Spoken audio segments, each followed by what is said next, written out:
Welcome to the What Really Happened radio show. Putting America first, second, and third. Here is your host, Michael Rivero. And aloha, America. Welcome to our show. It's Thursday, October 24th, 2013. Sure happy it's Thursday. Sure happy it's Thursday. Sure happy it's Thursday. Got a lot of stuff to talk about. Phone lines are open. 800-313-9443. That's 800-313-9443. Craig is sitting in our control room, twiddling the dials, managing the Truth Warp Drive, keeping us out of trouble, and ready to plunge his hand down onto that phone and answer it just as soon as you call in with your concerns, opinions, and points of view.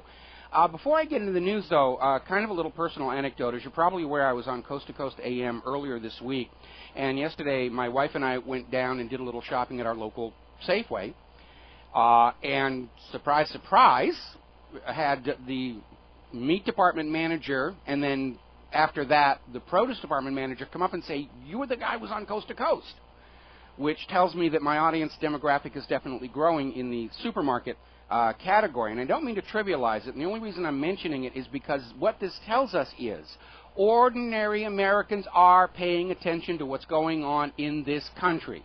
I know a lot of times certainly the corporate media and the government are just saying, oh, those conspiracy wackos, they're just talking among themselves and nobody's really listening. And I had absolute in-my-face confirmation yesterday that that is flat out wrong.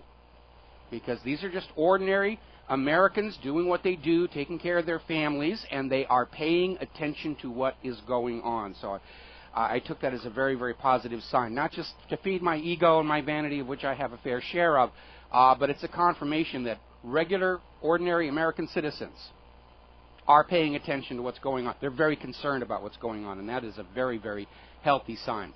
Now, right now, over in Sodom on the Potomac, meaning Washington, D.C., Congress is holding hearings, harumphing and harumphing, about this disastrous launch of the Obamacare website and sign-up facility. And the fingers are pointing in every direction, and what we're basically hearing from all the little disparate components is, our part works just fine. We did what we were told to do. It's like a Bart Simpson. You should have seen what it looked like when I got it. And the fingers are pointing, and they're trying to spread the blame around, but pretty much most of the software vendors are pointing back at the government and saying that the government just didn't manage this thing correctly at all. And everybody's looking for a way to somehow say, well, these things happen, and it's no reason not to have a crisis of confidence in Obamacare, which is exactly what's going on out there in America, according to the latest polls. And looking at the numbers, which we should take with a grain of salt because these are mostly opinions and wild derriere guesses about what's going on. But it doesn't look like there's been a performance improvement this week over last week. People still can't sign in. They're still not enrolling in any large numbers. And there's no upward trend for involvement here. Now, there's another alarming aspect of this thing I want to talk about. A lot of Americans right now, millions of Americans, are being notified by their current health insurance provider that their policies are being canceled because they are no longer Obamacare compliant. And they are then immediately presented with a selection of new policies that are Obamacare compliant, which are often twice as costly as what they were paying, and they have these much, much higher deductibles. And a lot of people are saying, I can't afford that. And here's where the problem comes in. Let's say that your insurance has canceled you. You can't afford to buy one of the replacements they're offering to you. You decide to go to healthcare.gov to look for a better deal. Good luck on that. It could be weeks before you can actually successfully enroll over that computer system.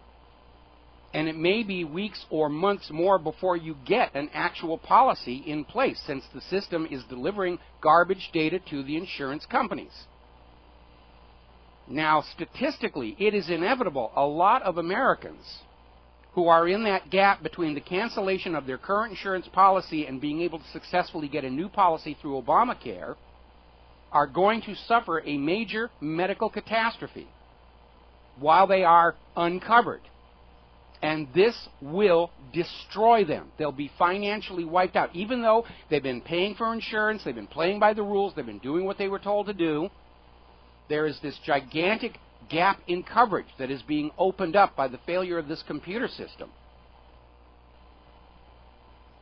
And there's going to be a certain number of Americans that this will happen to, and they will be destroyed. Everything they've worked for their entire lives will be gone for this hideously expensive U.S. medical care. Remember, in this country, 60% of all personal bankruptcies result from medical bills.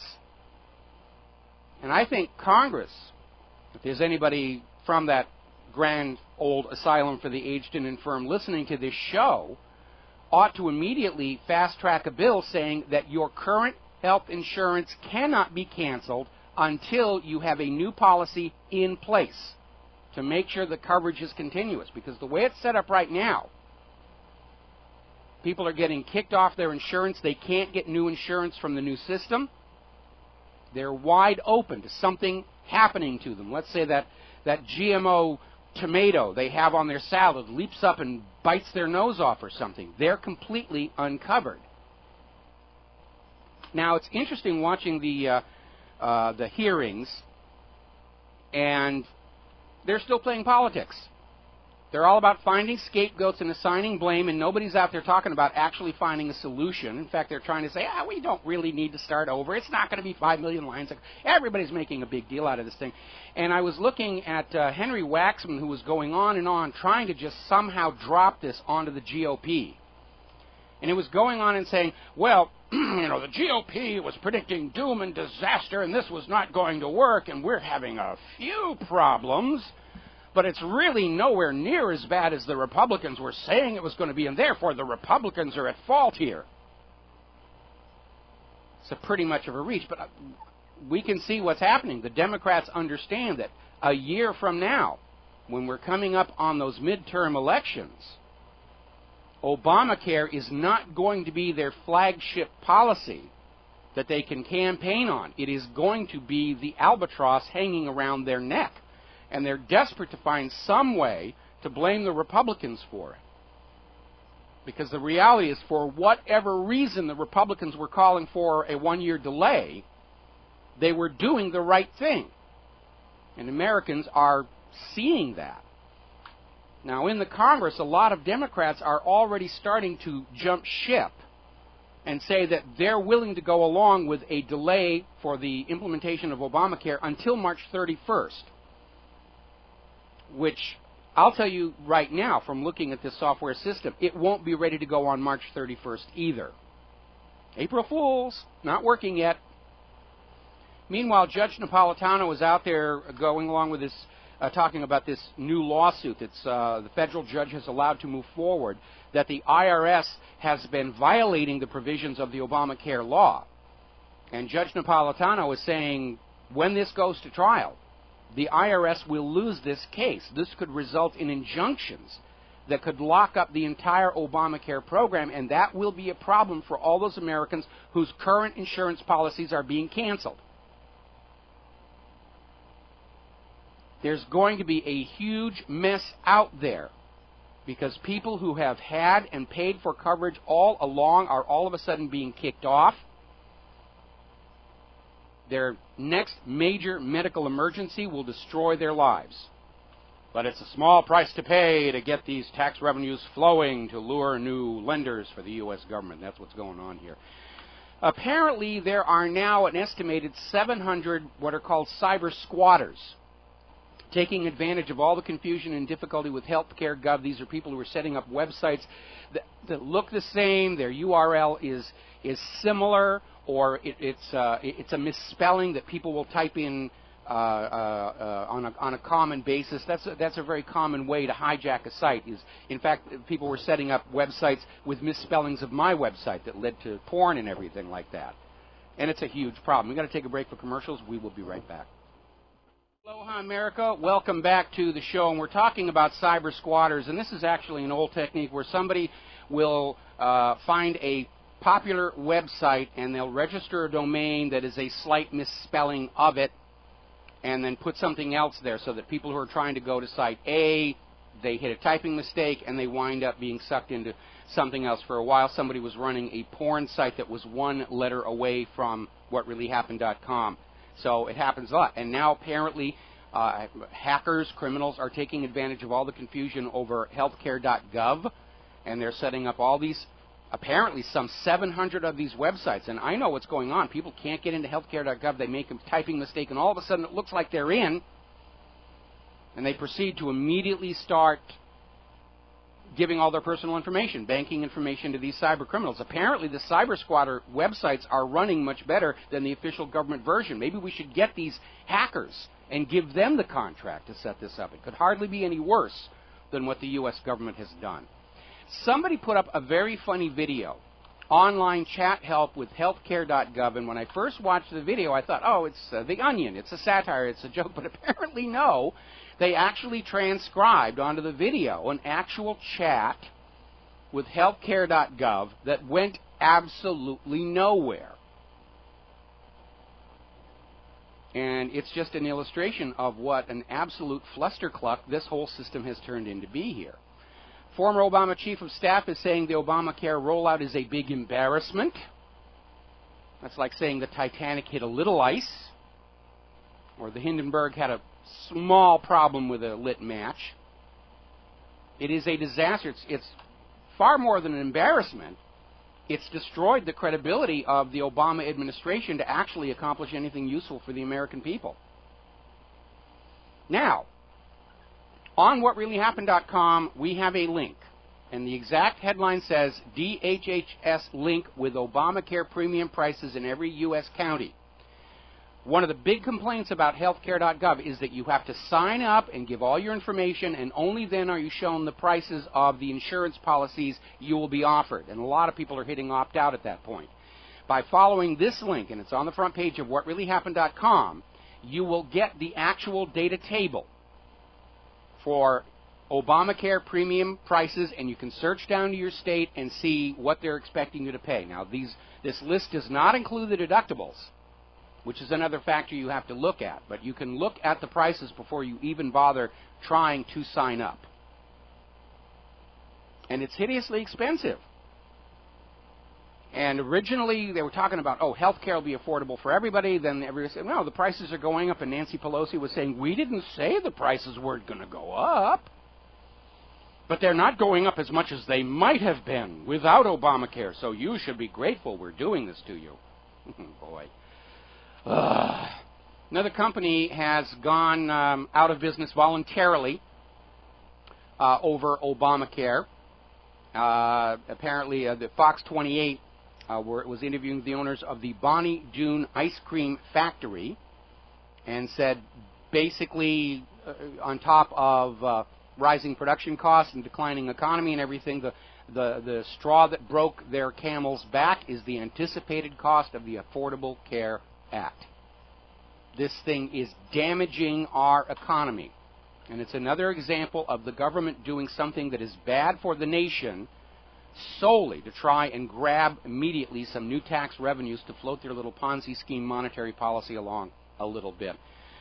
Meanwhile, a lot of people are pointing out that Barack Obama is reprising his Sergeant Schultz impersonation. And if you don't know what I mean, you have to be sort of my age. There used to be a TV show called Hogan's Heroes, which was this comedy set in a German concentration camp. Heck of an elevator pitch they used to sell that one. But it was another way of keeping Nazis and Hitler and everything in front of the public eye for Israel's political gain. And there was an ongoing character there, Sergeant Schultz, whose response to everything funny was, I know nothing, I see nothing, I'm not even here. And we're getting that from Obama now. And he said exactly the same thing about the IRS scandal. He had no idea. He just saw it for the first time on TV. And now they're saying that he had absolutely no idea there was going to be a problem with this software system. Nobody told him. Golly gee shuckies. Well, Mr. Obama, you are the president. It is your job to know these things. You're supposed to be managing the government. That's what the executive branch is for, to execute the will of the Congress and the people, to get things done, to know when problems are coming. And instead we're getting, I had no idea. So either he's lying or he's totally incompetent, and in either case, he needs to be taken out of that Oval Office, Congress. Now, Obama today, right on top of the congressional hearings into the Obamacare website, decided he was going to have a new policy announcement about immigration. We have to have immigration reform right now. He's wagging the illegal aliens at us as a distraction. Change the focus, change the story. And by the way, for those of you who've been living in a monastery or a nunnery and you have not yet seen that movie, Wag the Dog, you really do need to look at it. It's a brilliant movie. Stellar cast. Very funny indeed. And it is a very accurate portrayal of perception management by politicians to deal with scandal. And it's very, very funny. And that's why we use the phrase, wag the whatever. And now Obama is wagging the illegal aliens. You know, pay no attention to the botched Obamacare system. We've got illegal aliens over here. Now, polls are coming in, especially a Gallup poll, saying that Obamacare has polarized the electorate. And the Gallup poll is saying, contrary to the statements made by the White House, that Obamacare is unpopular with the majority of Americans. And the malfunctions at the website are creating distrust not just of the website, but the entire concept. Now, remember, we were hearing from Obama earlier in the week that, yes, the website has problems, but believe us, Obamacare itself is fine. It's great. It's the letter of the law. We must move forward. And I was saying on the show just yesterday that from the point of view of public perception, it's an all-or-nothing deal. It either works or it doesn't.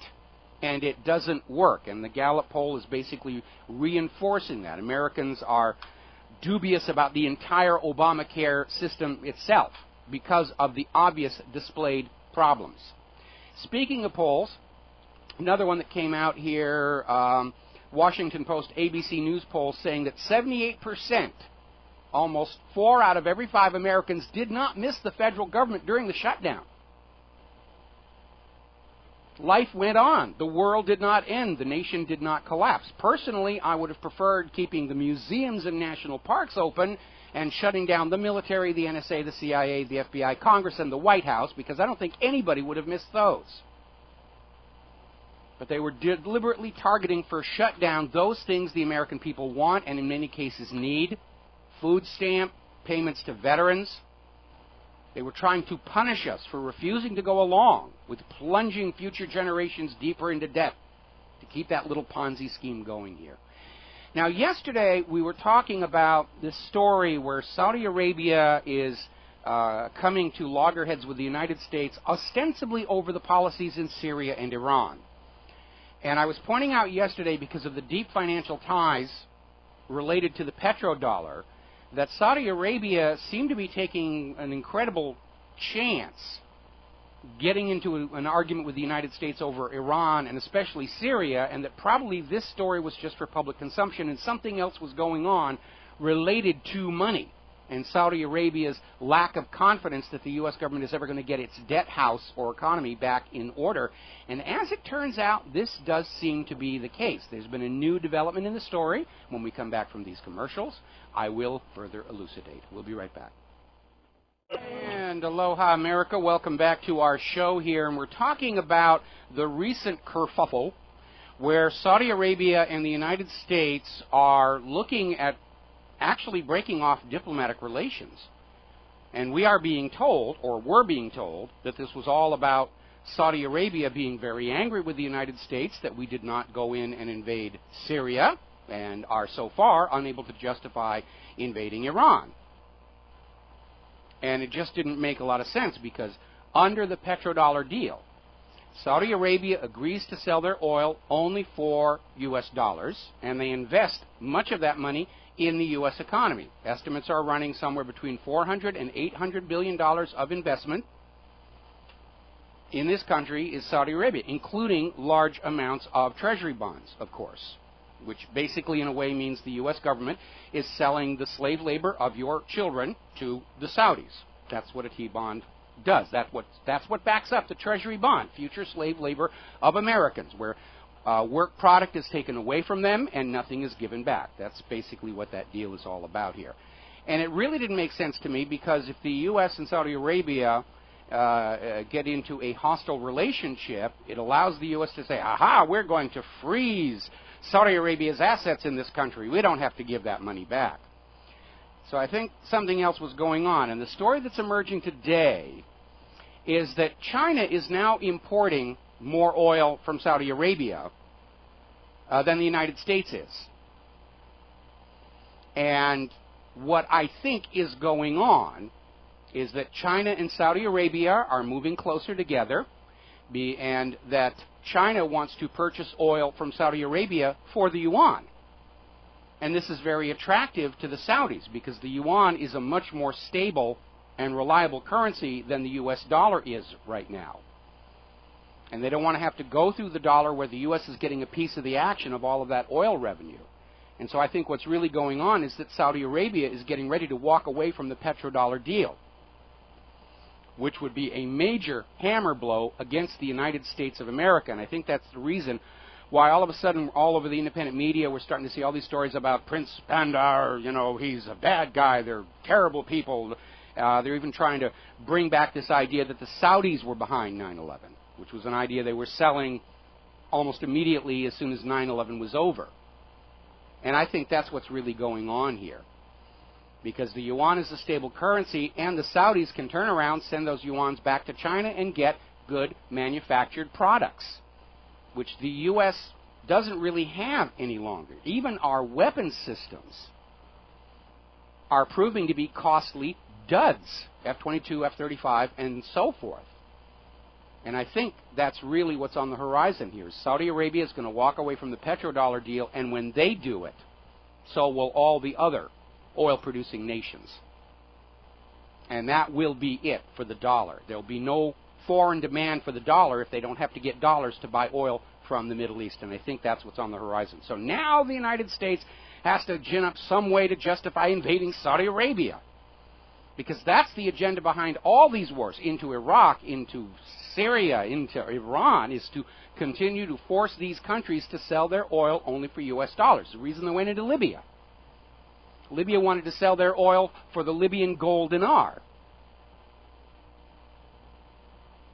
So another reason for this government to be thinking about a new false flag attack. Oh, it's the Saudis did it this time. The Iranian, Syrian, Saudi, Russian, Chinese terrorists did whatever it is they're talking about doing. We're getting these warnings from the FBI about a threat to the water supply of 4 Midwestern cities. There are missing nukes all over the place. We're really at a point where the government is in a situation where they have to get World War III going for real or collapse. And I think that's what's really going on with this Saudi Arabia situation. It's got nothing to do with Iran, got nothing to do with Syria. It has everything to do with Saudi Arabia preparing to walk away from the petrodollar deal. And that is going to be a major, major event. Meanwhile, speaking of China, they are very slowly moving out of U.S. Treasury bonds. They're just a little bit at a time. They're hoping it will go unnoticed, but at some point it's going to become noticed that countries are getting rid of U.S. Treasuries, and then there's going to be a panic and a stampede. There's no way they can sell all of them without reaching that point, but they're trying to maximize, or at least reduce the loss that they're going to take dumping these things onto the market here. Here in the United States of America, following hard on the heels of J.P. Morgan being fined $13 billion for stealing trillions from the American people, 9 more banks are now being probed by the Department of Justice over the crimes that were committed back leading up to the disaster of 2008 with the mortgage-backed securities. And apparently the banks that are being targeted for investigation include Bank of America, Citigroup, Credit Suisse, Deutsche Bank, Goldman Sachs, Morgan Stanley, Royal Bank of Scotland, UBS, and Wells Fargo are all being targeted for investigation regarding wrongdoing back then. Bank of America has already been found guilty on 1 count of fraud regarding defective mortgages sold by the Countrywide unit. The U.S. Department of Justice says they will seek up to $848 million, which is how much Bank of America's fraud cost Fannie Mae and Freddie Mac. Well, where are the punitive damages? If they just have to give back what they stole, there's no lesson for Bank of America. Ultimately, U.S. District Judge Jed Rakoff will decide what the actual penalty is going to be. And I hope he doesn't have his home mortgage with Bank of America. But we're already seeing, even though the numbers look impressive to you and I, they're really wrist slap. J.P. Morgan's a good example. Oh, my goodness, they had to pay $13 billion for their crimes. Yeah, but those crimes made them trillions of dollars. They got fined. The spare change is what they got. Now, we were talking earlier in this week about a coming crisis in the European Union that might lead to default in November. And at the 11th hour, the European Parliament approved an additional 2.7 billion euro injection into the European Union's 2013 budget, which means, once again, they solved the problem by taking the people's money away from things the people need and giving it to the banks. But at least it's going to protect Wall Street from those credit default swaps, and that makes it all worthwhile. Meanwhile, Citi has a somewhat darker view. They're looking at the effects of austerity and this debt pyramid and this Ponzi scheme central banking, and they're basically saying that Greece is going into a period of devastation. That's the word they used. The debt spirals are unstoppable in Italy and Portugal, and that's absolutely true, because when you have that privately owned central bank issuing all the currency as a loan at interest, the debt grows faster than the available money supply. It is only a matter of time before you get into that debt spiral that leads to final collapse. Now, getting over to Syria, the chemical weapons inspectors are reporting they are on track to meet the key chemical disarmament deadline of November 1st. They have gotten amazing cooperation from the government of Syria, no cooperation from the hired mercenaries, of course. But they're saying they've got all the facilities, they're all being taken care of. The ability for Syria to produce more chemical weapons has been destroyed. So Obama is now looking for another justification to get the war in Syria going again here. Over in Libya, 2 years after the so-called liberation, which is the U.S. government's word for going into Libya, killing Gaddafi, getting rid of the gold dinar, getting rid of their state central bank, putting in a private central bank, issuing the currency as a loan at interest, and getting rid of that pesky gold dinar, making sure that Libya's oil is only for sale for the U.S. dollars. That's what the word liberation means. And Libya is now on the brink of collapse. Why? Because for the last 2 years, all commerce in Libya has to be carried out using banknotes borrowed at interest from their private central bank. There is no nation with a private central bank in which the people have a decent standard of living and prosperity. It is a system designed to loot the real wealth of a nation and give it to those bankers. Now, I noticed on the corporate media they were having a thing about there's a rally in support of the new liberation government, and they had all these people lined up in front of the camera, all of them carrying exact, identical, matching flags. Somebody took a box in there with mass-produced flags and handed them all out. They were all identical, no handwritten signs. It was a staged situation trying to sell the idea that the Libyan people are happy with what the U.S. did to their country, and they are not. Anyway. Meanwhile, here in the United States of America, Representative Ross Lehtinen, she's down in Florida, and she's one of the most rabid Israel firsters, and she's out there screaming that most terrorist attacks go back to Iran. They all go back to Iran. Iran is behind everything. This is a meme we're starting to see all over the web, and when we get back from this commercial break, I will explain exactly what's going on and why. Hi, America. Welcome back to the show. And we're talking about Florida Republican Representative Ross Lehtinen, who is out there screaming that most terrorist attacks on the U.S. go back to Iran. Iran's behind all this evil stuff. And we're seeing this all over the web. And I've seen it posted on places like Facebook where I've gone in to point something out. We know that Netanyahu and the Israel firsters are out there trying to scream that Iran is a threat to the world. And yet history is against them, because Iran has not launched a war of aggression against another country in over 200 years. They certainly have not done so since the Iranian Revolution of 1979 that kicked out the U.S. puppet Shah.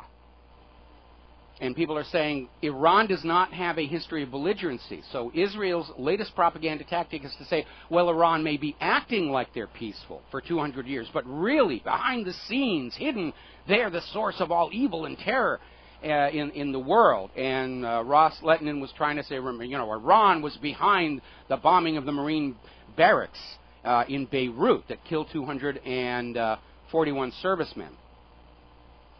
Well, that's who we were told was behind it, but we've come to understand that a lot of these acts of terror are false flags. Lavon affair, carried out by Israel, blamed on Egypt. Attack on the USS Liberty, carried out by Israel, blamed on Egypt. 9/11, Israelis were involved in that, dancing Israelis, Mossad agents, blamed on Afghanistan and Iraq. It's how they do these things. And I would say that probably, especially with revelations that Abu Nidal was an Israeli asset, that Israel actually staged the hijacking that led to the raid on Entebbe, I would say that most of the terror attacks in the world track back to Israel as part of their by way of deception thou shalt conquer philosophy. But they're out there still trying to find some way that they're going to get the American people to support more invasions of more countries, and they're desperate to get into Iran, especially if Saudi Arabia is getting ready to walk away from the petrodollar deal. And the American people are tired of war. We're tired of the cost of the war. We're tired of living in a wartime economy. We're tired of seeing our kids come back from all these foreign nations that have been invaded in these cheap metal boxes with these made in China flags. We're tired of it. We've been in Afghanistan longer than we were in World War I or World War II. And now they're telling us they have to stay even longer and longer and longer. There's no end in sight. Remember the project for the new American century had it as one of their cornerstone philosophies that the United States was entering an entire century of war to conquer the world, to make the world safe for private central banking. Meanwhile, Israel's calling for more illegal settlements to be built in Al-Khalil, in the occupied West Bank. It's also known as Hebron. All of this a violation of international law and Security Council resolutions of the United Nations. But Israel just keeps on going. Let's go over to the NSA. This situation where Chancellor Angela Merkel has discovered that her personal cell phone was being hacked by the NSA is turning into a major diplomatic explosion all over Europe. And it turns out that much of the information about this did come from Edward Snowden's leaked NSA files, in which the phone number of her cell phone is in there. And this is another reason why I'm saying Edward Snowden should have movies made about him, not Julian Assange. Julian Assange leaked a few things to get himself some press. Edward Snowden really affected change here. And Glenn Greenwald, of course, is adding more and more nations to the list of people being spied on. Italy's the latest one. And the NSA's official response is, it's all nonsense. No, we don't spy on people. We only spy on the bad guys. We only spy on the terrorists. And James Clapper is still out there trying to basically maintain a brave face and say, no, this is all silly. We wouldn't spy on anybody. We spend all that billions and billions of dollars of money only to look at terrorists. And yet we know they lied about claiming to have stopped 57 terror attacks before they happened. Zero evidence of any of it. The one real terror attack that was thwarted turned out to be thwarted by ordinary police work, and the NSA had nothing to do with it. Now, latest revelation is the NSA is spying on 125 billion phone calls from around the world every month. That includes 3 billion here in the United States. Every month, 3 billion calls are spied on by the NSA. They're collecting it all, but these are how many calls are being spied on. Completely out of control. All of it unconstitutional. We were talking yesterday about how Senator Dianne Feinstein is out there trying to introduce a bill into Congress that would actually make it illegal for the American people to stand up and criticize the NSA or the decisions by the Foreign Intelligence Service Act Court, which by definition has no jurisdiction inside the United States of America.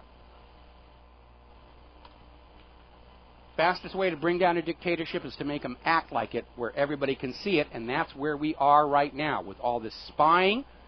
Feinstein's bill to make it a crime to stand up and say, I don't think the NSA has a legal right under the Constitution to spy on law-abiding citizens. You can't say that. You're going to Guantanamo. Speaking of Guantanamo, lawyers for some of the Guantanamo Bay detainees have gone public saying that the detainees are forbidden by the U.S. government to mention any maltreatment they have suffered while down there.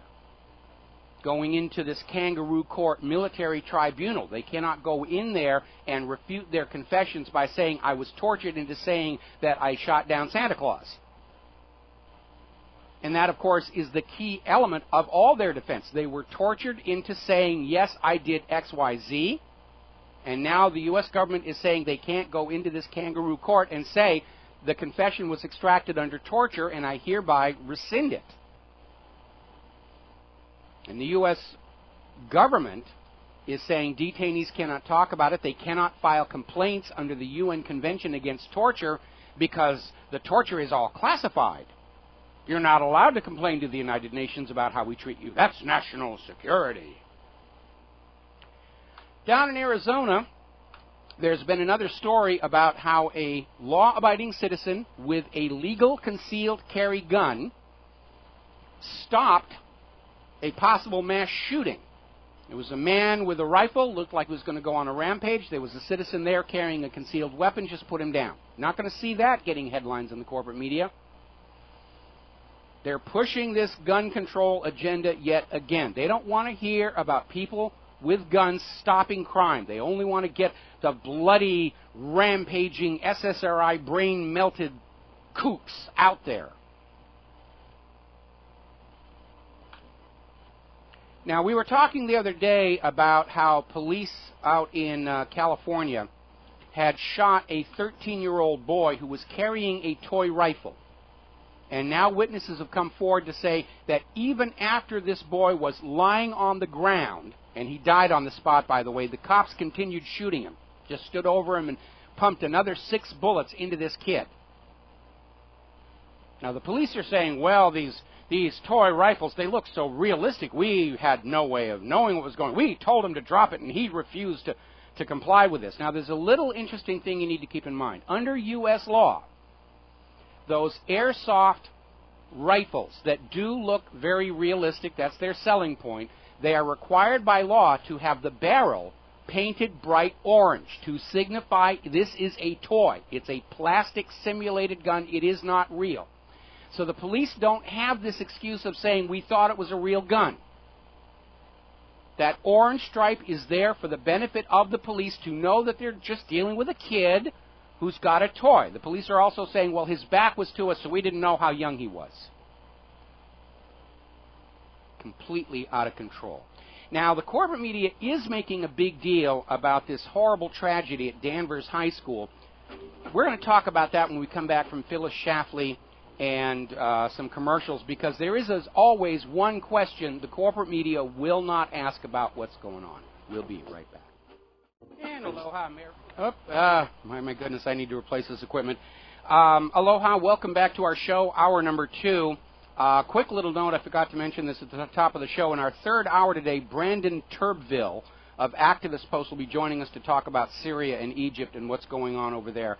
Now, as we went into our top of the hour break, we were talking about this horrible tragedy over at Danvers High School, where this very popular math teacher was apparently stabbed to death by a 14-year-old student. And what is really interesting is they're going on, this student had only recently moved to Danvers, hadn't been there a long time, hardly long enough to develop a real lethal hatred against somebody. And of course, in all this news coverage, the story that nobody is reporting, the question nobody is asking is, what prescription psychiatric medication was this kid on? Because we know that diagnosing children with ADHD, which even the creator of ADHD said was a made-up disease to sell pills with. And these pills in a susceptible segment of the patients can trigger erratic, irrational, violent behavior. But the corporate media is dependent on big advertising deals from pharmaceutical companies. Congress did hold hearings into this problem and chose to do nothing because Big Pharma are generous campaign contributors every election cycle. And they're not talking about it. But we have to just take away all the other factors. This kid apparently didn't even know this math teacher that well. Why did he do it? They'll blame video games or something for it. Meanwhile, we're getting a story right now. Over in Tennessee, they have locked down the U.S. Navy base in Millington, Tennessee, after 3 National Guardsmen got into a fight, and the argument led to gunfire. Now, the shooting didn't actually happen on the Navy base, but for some reason they're locking it down. It's getting a headline treatment on the corporate media. And apparently these 3 National Guardsmen were having a discussion, and one of the guys pulled a handgun and shot the other 2. One in the foot, the other in the leg. Nobody died. But again, the question that has to be asked, were these guys on prescription psychiatric medication? The latest numbers we are able to get is that 20% of Americans, 1 out of every 5, are on these medications. And if you go over to ssristories.com, you will see thousands of documented cases of people who were on or withdrawing from these medications just all of a sudden flipping out and causing harm to themselves and others, or trying to cause harm to themselves and others. And those are only the cases that resulted in death or near death. It doesn't tell us how many people are getting into bar fights or getting into physical altercations with their significant other because they're on these medications. And I know this is serious because I had a problem with these many, many years ago when I was going through the breakup of my first marriage, and I was seeing my doctor for a completely unrelated issue. And she says, how are you dealing with the breakup of your marriage? And I said, I'm not entirely cheerful. And she said, here, let me write you a prescription for whatever. And I don't remember exactly what the medication was. And for 3 weeks, I felt great. I was fun to be with. I was being invited to parties. And then the 4th week, there was just this horrible backlash. And I'm never going to touch those things again. So I know it's a problem. It could very well be one of the reasons we're seeing this insane police brutality, because there was a study done down in Florida that showed police officers are using these medications higher than the national average. So it's more than 1 out of every 5 police officers are on these things.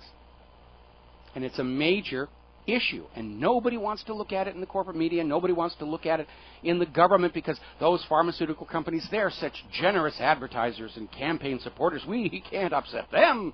We'll just blame the guns. And of course, here we have National Guard, the militia, that the gun grabbers like to say they're supposed to have guns, and they're shooting each other. Anyway, little question being raised about the way the Sandy Hook situation has devolved. And people are starting to ask, this is an article over at RINF.com, what do the Sandy Hook investigators have to hide? Because they're demolishing the entire school. They're not just patching the bullet holes in the wall, they're destroying the whole place and rebuilding it, huge amounts of money. And even more interesting, they have a very wide cordon around the school, so people can't even watch the demolition. And the people doing the demolition have all been required to sign confidentiality agreements. Now remember, we were talking about this very bizarre video that was made in a hearing in Connecticut where the assistant district attorney was on the tape saying that even if Adam Lanza was triggered off by the medication he was on, that was not useful information for the public to know, because it's just one case, and we don't want to discourage people from buying and taking that medication. Well, it's not just one case. As I said before, ssristories.com, there are thousands of these. Thousands. Alrighty, let's see. Interesting little story. This came out of techdirt.com. Down in Texas, a judge has been forced to resign because he was caught texting helpful hints to an assistant district attorney during a trial. Judges are supposed to be impartial, and this guy was up there at the bench with his smartphone under the desk there, basically telling the assistant DA how to win the prosecution. So that judge has been forced to retire, or resign actually. And if that one guy got caught doing it, we can probably presume that a lot of judges are doing it anyway, because we've got to have prosecutions. We've got to get those people to quit thinking they've got a chance at exoneration and acquittal in the American system these days here. My goodness here. Remember the Diebold Company? They make automated teller machines, and they make very good automated teller machines that never lose a penny from one end of the country to the other. Built-in auditing system, built-in safety checks, very good security. Then they were one of the first companies to go into manufacturing of electronic voting machines that were wide open for fraud, no audit trail. At least 12 known ways to get into these systems and change the results of elections without leaving a trace. Well, Diebold has now been charged with bribery, falsification of documents, in a worldwide pattern of criminal conduct, stretching back over the past decade, which includes the time they were in the electronic voting machine business. Now, I maintain that if a government cannot prove the accuracy and honesty and fairness of the elections by which they claim authority over the people and the people's wallets, then we the people are neither legally nor morally obligated to obey that government's dictates, to pay its bills, and certainly not to surrender the lives of our children in their wars of conquest.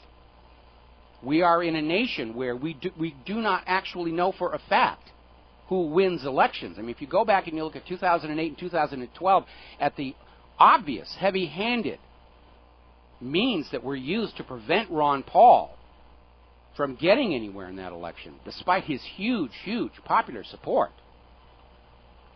Election fraud is an absolute fact of life in this country here. And there's a wonderful documentary, HBO. I have to give a nod to HBO. They do come out with wonderful documentaries. They have the one about fracking. They've got one that's running on the air right now, Life According to Sam, about progeria, which is admittedly something that only affects a few people. But it's a well-done documentary, and it's worth looking at these things. Those documentaries are worth the price of the HBO subscription, in my opinion. So anyway, getting back to this, they did a documentary called Hacking Democracy. And you need to go watch it to see how bad the problem is and how blatant and in your face, where they just say, you can't prove we committed fraud, but the burden of proof is on the government. Prove you won the election honestly. No, where's the government now? None dare call it treason and all that. Going to take a break for commercials. We will be right back. Aloha, America. Welcome back to the show. The phone lines are open, 800-313-9443, 800-313-9443. We're getting a report now coming out of Kuwait that Israeli Air Force jets have once again bombed the border from Syria to Lebanon.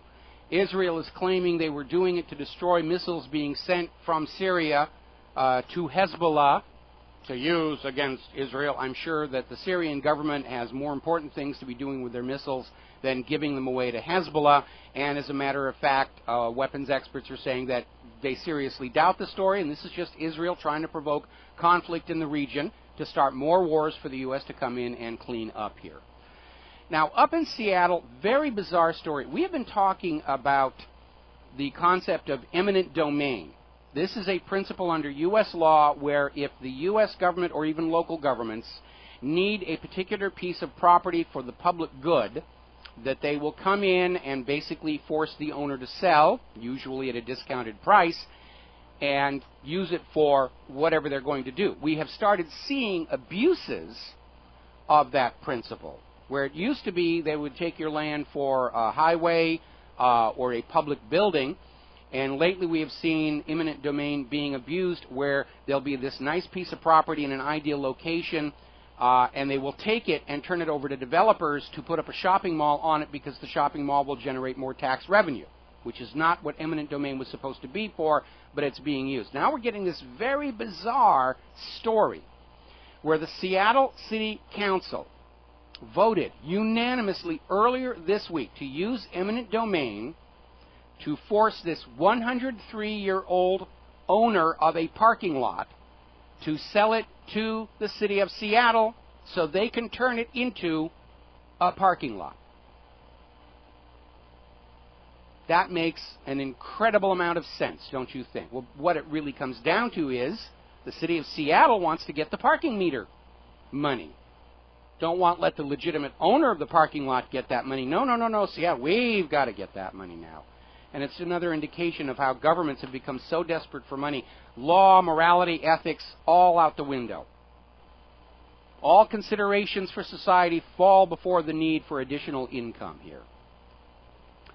Now, Pope Francis, I sort of blow hot and cold on the guy. When he first came out, he said that atheists can get to heaven through good works, and then backed off and said, no, the only way to heaven is through the collection plate. Was talking about money should be the servant of the people, not its master, which I certainly agree with. Pope Francis has now announced that he will not meet with Benjamin Netanyahu. And Netanyahu's office is throwing the usual tantrum about that. And, of course, earlier in this week, the Pope kicked out this bishop up in Germany who had spent millions in church funds for this, literally a palatial estate to live on. And I agree with that one as well here.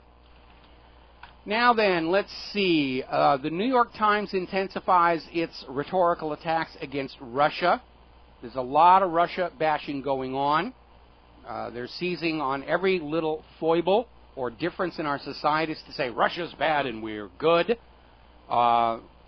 Obviously, I share people's concern about the treatment of gays in Russia, but it is their country. And the U.S. does not have dominion over the entire world. And it may have thought so, but that's certainly on the wane right now.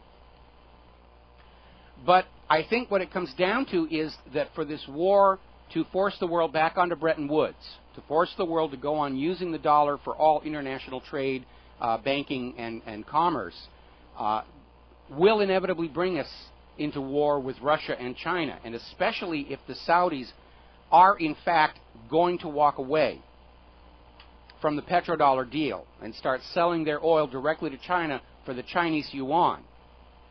And the U.S. decides they're going to have to go in and invade Saudi Arabia to teach them the error of their ways. That will bring us into war with China as well. It's a very, very reckless policy. Remember, we were talking about earlier in the week, Sheldon Adelson, who's this casino owner out in Nevada. He's in trouble in China for bribing their officials. Huge supporter of the GOP in last year's election. He's now out there publicly saying the U.S. should just go ahead and nuke Iran to teach them a lesson, that you do what the U.S. tells you to do. And you don't wave around things like the Nuclear Non-Proliferation Treaty and international law. Do what we say or we'll nuke you.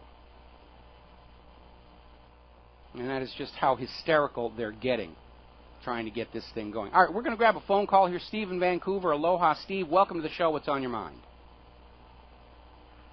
How are you doing, Mike? Everything in America?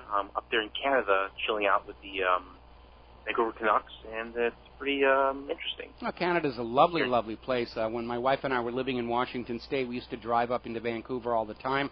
I love that anthropological museum they have there. There's some amazing stuff, and the people are always nice and polite, and it's a very clean place. And I really do like Canada and the Canadians. That's right. They have a good healthcare system overall, but not as good in terms of if you get really sick, then you're in trouble. But overall, the basic level on the primary care physician is a better system. If it requires medication, then you're okay. If it requires procedure, then you're in trouble. And that's the problem with the Canadian medical system. So, I mean, but overall, you get medicated faster there, and you get if you have something over basic, on the base level is good. But overall, Canada has something called the Avro Arrow. It was a big controversial issue over there. And they had Canadians had this aircraft that was the best interceptor in the world, and they canceled the program. I remember reading about that. It was a very superior aircraft and relatively inexpensive. Yeah, it was actually, it was only weeks it was a gas guzzler, and then the United States was embarrassed. The United States never had anything that could compete with the Avro Arrow. Then the same engineers that developed the Avro worked with the Europeans that developed the British Concorde, European Concorde, and also they worked also on the NASA Apollo space program, which was apparently they couldn't figure out how to do the shielding on the radiation to make it through the Van Allen belt, but they had to stage it in the sound stage in the Area 51. But overall, it's a pretty hell of an achievement. Yeah, it was. No, they've done some amazing things up there. They don't spend anywhere near as much money, but they spend it much more carefully. Whereas They've actually Waterloo University, amazing school. Waterloo, they let you keep your invention, encourage the patent, and keep your own innovation. Waterloo University, college like an engineering type, like Caltech. Like Caltech in some ways. It's a very good education system, man. It's free. It's a free education system up there, and they charge you based on need, and basically, and people. You know how much I know all these middle-class Americans, they're having all these sticker shock with education costs, spending like $500,000 educating their children, $1 million to ensure they're going to serious. And in the American university system, anything that you invent and develop as part of your studies, the patent is owned by the university. Again, it's all driven by money and greed, and these poor kids are coming out of this school with $100,000, $200,000 in student loan debt, and the jobs they were assured would be there to allow them to pay the debt back simply aren't. We've got PhDs serving food in fast food restaurants down here. There should be a jubilee. The government the government gave the big banks a break. How many give students a break? Students should get a jubilee, a reduction in student debt. These people are adding to the economy, a lot of them. Why should they be on the hook for $1,200,000 in debt? People can't become doctors anymore. And even in that, which is a medical profession, they won't come doctors anymore because there's no much money. There's too much debt. A lot of average would become a doctor and $300,000 in debt. So fewer and fewer people are going to med school. So they have to bring more. Yeah, but you go through medical school. You come on out there, and the hospital's getting the major profits from your work. The insurance companies, the malpractice insurance companies, are getting it. There really isn't much of a benefit. It doesn't matter what you do, how hard you work. The bankers wind up with most of the profits from what you do. We got to take a break for commercials. We will be right back. Aloha, America. Welcome back to the show. The phone lines are open again, 800-313-9443. A little bit of a fun up story that I saw earlier today, and it sounds kind of cool. Now, you're probably already aware that space tourism is now coming into its own. And there's Spaceship Two, the Rutan design, is going to be carrying tourists up to 68 miles into space for it's a huge amount of money, something like $250,000, which is hard to come by in the current economy here. But there's another company called Worldview, and they're an offshoot of the Paragon Space Development Corporation, and they're basically designing a balloon ride to the edge of space. Now, it's not going to go as high as Spaceship Two, but you will be high enough to see the curvature of the Earth. And even though it'll be daytime, the overhead view will be black. You'll be able to see the stars. And they're just going to ride up there to the very gentle ride up to the top of the atmosphere. Then they will cut the balloon itself loose. You will have a few seconds of weightlessness as it starts back down into the atmosphere, and then it parasails to a landing. So they're not going to have to go out and just see where this balloon comes down. I think it sounds kind of cool. The current price tag for a seat on the balloon is $75,000, which is still way beyond the reach of pretty much anybody listening to this show, but it's certainly much less than the ride in Spaceship Two. But it is a good creative approach to the issue of getting things up there to the edge of space. And, of course, longtime listeners know I'm a big fan of space technology and getting off the Earth and all that sort of fun stuff. So I saw this and it was kind of a little bit of a tickle to see that go on there, you know. I sure hope I get that letter from the Publishers Clearinghouse.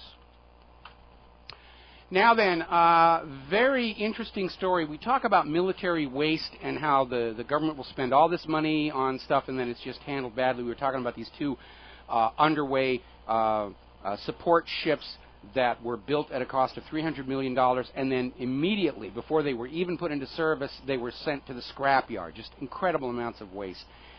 And there's a very interesting story about the USS Forstall, which was the very first supercarrier built for the United States Navy, and it is infamous for this terrible accident that occurred on the flight deck back in 1967, where there's a couple of different stories, but it involves a very young John McCain, a reckless practice called wet starting, the cooking off of a bunch of Zuni rockets stacked on the deck, and killed 134 men, injured 300. But the Forrestal basically did what it was going to do. It's reached the end of its lifespan. Apparently they couldn't find a museum to take it, and they wound up selling it off for scrap for the grand total of 1 cent. Now, I understand if you can't find somebody who wants to take on that ship as a museum. It's going to be very difficult and costly to clean it up and make it safe for tourists to go through. But the metal value of that ship is certainly worth far more than a single penny. So somebody got a sweetheart deal on this. Anyway. Now then, I want to spend a little time talking about the Carbonazis. And I did get a lot of email from my coast-to-coast appearance about that, saying, no, global warming is real. It's the greatest challenge facing our present age. The world is going to be doomed. One of the major claims put forward by the Carbonazis is that global warming will result in more severe storms, which is not scientifically true. What causes storms is a temperature differential. And you can get severe storms just as powerful by upper atmosphere cooling as you can by surface warming. And the proof of that is out there in the solar system. You look at the gas giant planets, Jupiter and Saturn, you will see these monster storms larger than our entire planet operating at temperatures hundreds of degrees below zero. But notwithstanding, that's one of their big arguments, and as a result of the renewed push to sell global warming, the Carbonazis earlier this year were predicting a tremendously powerful Atlantic hurricane season. There are going to be major storms and major hurricanes because global warming, the world is getting warmer, and it turns out the predictions, once again, completely fizzled. That it's actually been a very, very mild Atlantic hurricane season. Now, that's bad news for those of us out here in the Pacific, because for some as yet not understood reason, when they have a powerful Atlantic hurricane season, things are pretty calm out here in the Pacific. And when they have a very mild storm season in the Atlantic, we tend to get them really heavy over here. And nobody really understands why, but that's sort of been the historical trend. So we're going to batten down the hatches here. But once again, we're seeing these so-called climate weather experts are not able to come up with a prediction that's good for a couple of months. And yet they're still out there saying our predictions for global warming for the next 100 years, you should believe them and you should give us your money. And it is about the money, and I'll tell you the most obvious proof of that. If they really were just concerned about salvaging their reputations or saving the Earth, they would look at the very obvious evidence that the warming has stopped and a cooling period is set in, and they'd stand up and say, see, we succeeded, we stopped global warming, are we not great? And they would all go on to other endeavors. But this was never about saving the Earth. It was never about global warming. It's all about money. It's all about carbon credits and carbon taxes. Al Gore ended his race for president with a net worth of just over $1 million. And today he's worth something over $100 million. He's done really well with this whole pushing of global warming and carbon credits and carbon taxes. And right now, the U.S. government, because they are not getting this sudden surge of new tax revenues out of Obamacare, they're leaping back onto global warming. John McCain is out there saying, we've got to do this. It's time to put a price on carbon. They're back to selling this thing again. Meanwhile, the science continues to mitigate against them. There is a record winter ice cover down in Antarctica.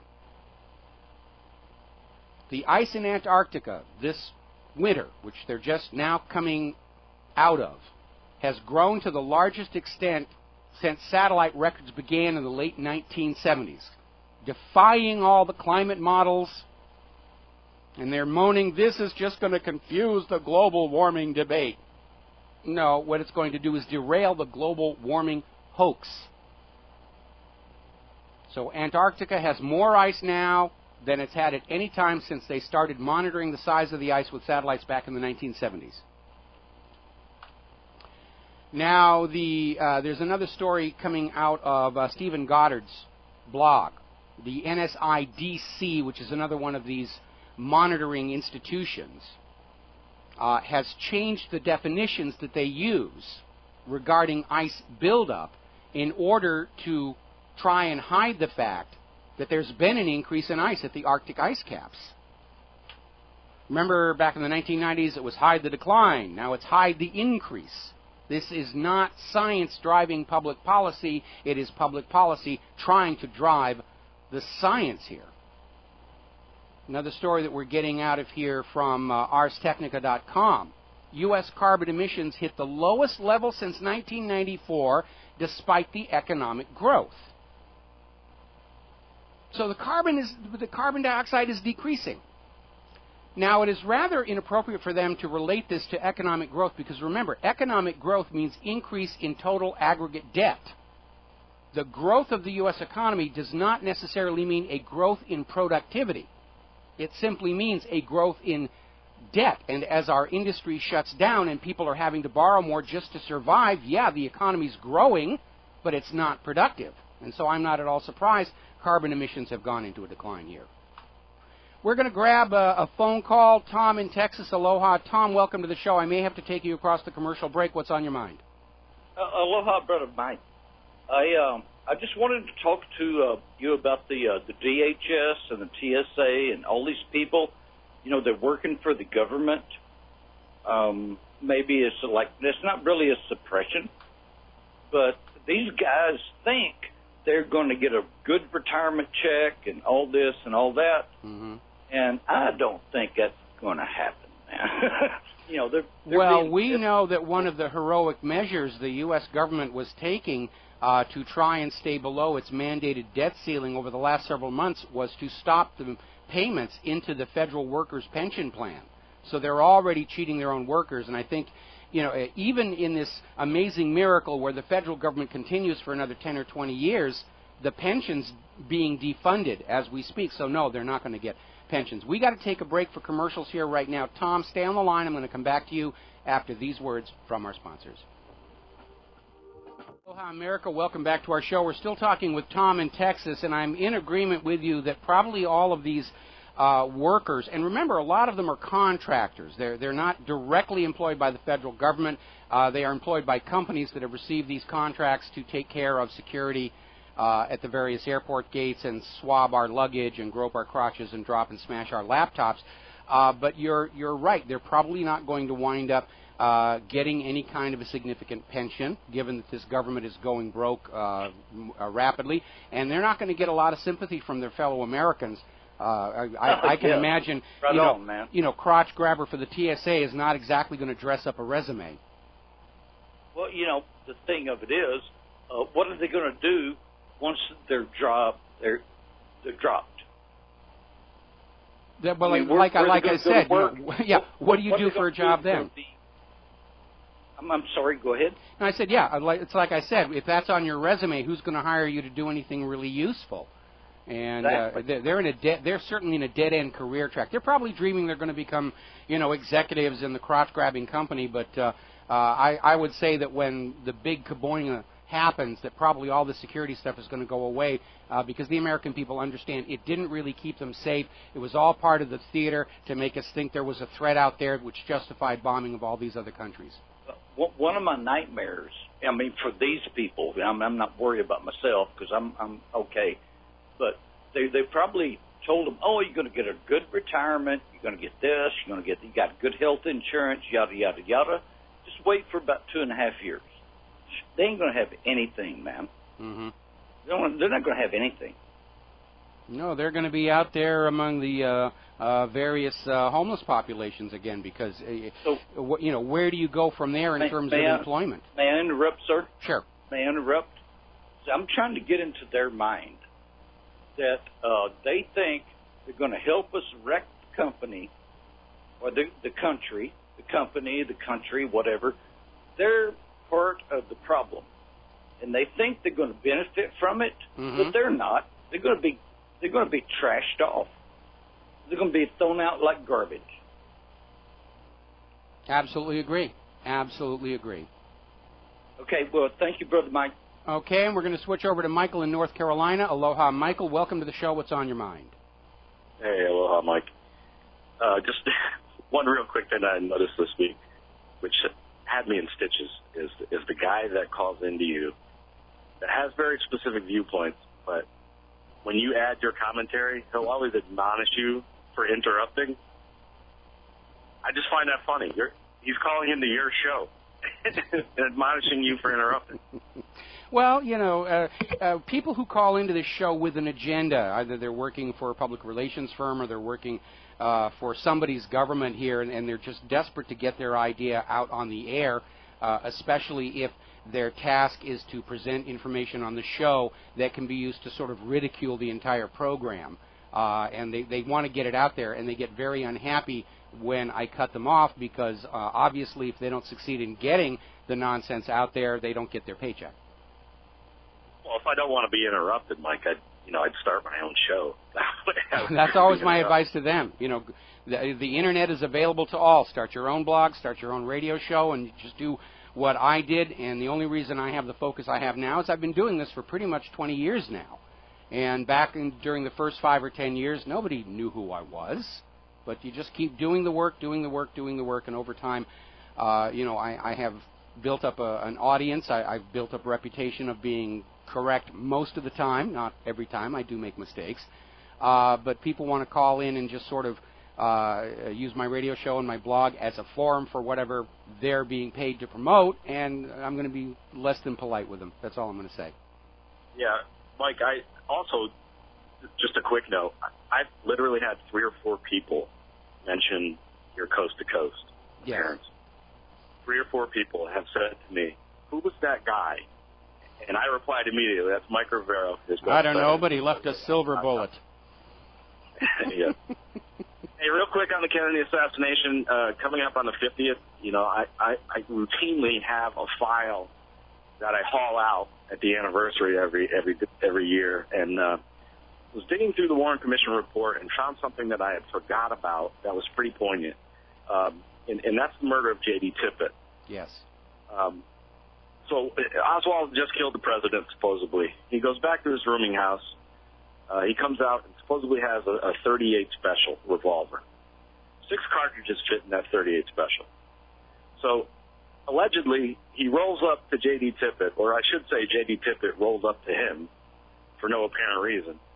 So he empties 4 rounds into J.D. Tippit. They found all of those rounds. So there would have been 2 rounds left in the chamber. Now, a .38 Special is a revolver with a cylinder. So all of the cartridges are still in the cylinder. Yes. Why then does Oswald eject the spent cartridges from the cylinder, even though he had no remaining rounds? Because the only reason that you would do that would be to reload. It was done to basically to frame him for the murder of Tippit. And by the way, apparently the rounds that were actually collected at the scene of Tippit's murder were marked for the trail of evidence, but the rounds that were presented as going to Oswald's guns, those marks had disappeared. And the people, the cops at the scene of Tippit's murder were saying that those weren't .38 shells they picked up. They were, I think they said they were 9mm for, a semi-auto pistol. So they were playing fast and loose with all that evidence. There's all kinds of stuff out there like that. Mike, and that's what I went back to. I went back to the testimony. Do you know that they didn't identify those cartridges? They could not identify. Using a microscope, the guy who looked at the cartridges from the FBI could not positively identify that the cartridges came from that gun. Yeah, because the firing pin will leave a mark on the percussion cap that is unique from one gun to the next. It's one of the forensics tests, but yeah, they absolutely could not do that. Anyway, listen, I hate to cut you off. We've got 2 more callers, and I want to try to get to both of them before we hit the top of the hour here. So we're going to switch over to Drew in Colorado. Aloha, Drew. Welcome to the show. What's on your mind? Hello, Michael. Hello. Can you hear me okay? Yes, you're on the air. What's on your mind? Fantastic. Michael, I don't know how you keep your temperament knowing what you're knowing, but I'm going to give you some irrefutable, peer-reviewed evidence that I personally participated in the Gulf as far as doing research. I'm a holistic physician, and I have patients that work at Harbor Branch Oceanographic Institute in Florida. I went with them, did health with a manatee health assessment and Crystal River, where we wouldn't even know what a healthy manatee is yet. what's going to happen with the carbon credits is they're going to start shutting down the power plants in Florida. These animals need the power plants to survive during the winter, during the cold. Mm-hmm. What they're going to do is when they do that, they're already in danger. They may become extinct. That's happening in the Gulf. Because when I was there, I worked with 30 vets from Marine World, all people from OSHA. They know what's going on. Okay, I hate to cut you off. We're running out of time here real quick, but down in Australia, they've discovered that power plants are actually a boon to aquaculture, and they set up fish farming in the outflow from the plant because the increased heat stimulates growth and productivity, and I don't know why we're not doing that here in the United States of America. Hi. Okay, Drew, you want to call back? Want to call back next hour after our guest, and we'll continue this. We need to go to Chris in Las Vegas before we hit the top of the show. Chris, aloha. What's on your mind? Aloha, Michael. Aloha, Michael. You're on the air. What's on your mind? Well, I'm on Who, What, and Why.com, whowhatwhy.com, and there's a very interesting article by Russ Baker talking about Bush and the JFK hit, and relating Mr. de Mohrenschildt, a longtime associate of the Bush family cabal from before they came to this country, a Belarusian sort of individual. Yes. And I think it was taken into consideration. It's a rather extensive article, along with Judith Berry Baker, the author of Dr. Mary Monkey's new book coming out called Me and Lee, referring to Lee Harvey Oswald. Okay. I think we all get a much clearer picture of what really went on behind the scenes related to... On the contrary, I think the reason we're seeing this flood of books is to try and confuse the issue and prevent us from seeing who were the ultimate benefactors of the assassination, like the Federal Reserve. We got to take a break for Phyllis Schlafly and commercials. We'll be right back with our on-air guest, Brandon Turbeville, after these few words. Aloha, America. Welcome back to our show, hour number 3, and joining us on the air this hour is Brandon Turbeville from Activist Post. And Brandon, aloha, welcome to the show. Thank you for spending time with us today. Hey, Mike. Thanks for having me on. Well, the reason we were going to have you on is you've been doing a lot of writing and research about what's going on both with Syria and with Egypt. And let's start with Syria first. What's the latest coming out of there? I mean, we already talked about earlier in the show, the chemical weapons inspectors are saying they are on track to meet the November 1st deadline to identify and neutralize all the capability for Syria to produce chemical weapons. They're getting huge amounts of cooperation from the government, no cooperation from the hired mercenaries. What's the latest you're hearing on this? Well, that's pretty much what I'm hearing, is that things are going according to plan. Of course, the death squads who are operating, as you said, are doing everything that they possibly can to throw a monkey wrench into the process.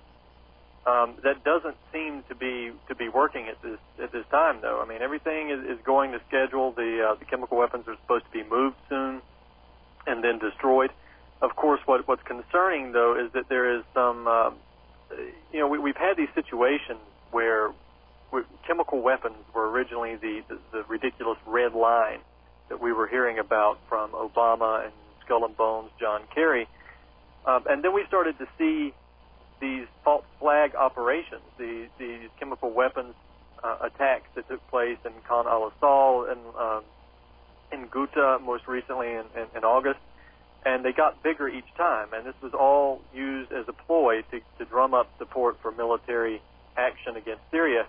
But now we're hearing more whining coming out of the Israeli camp about biological weapons, claims that Syria has biological weapons.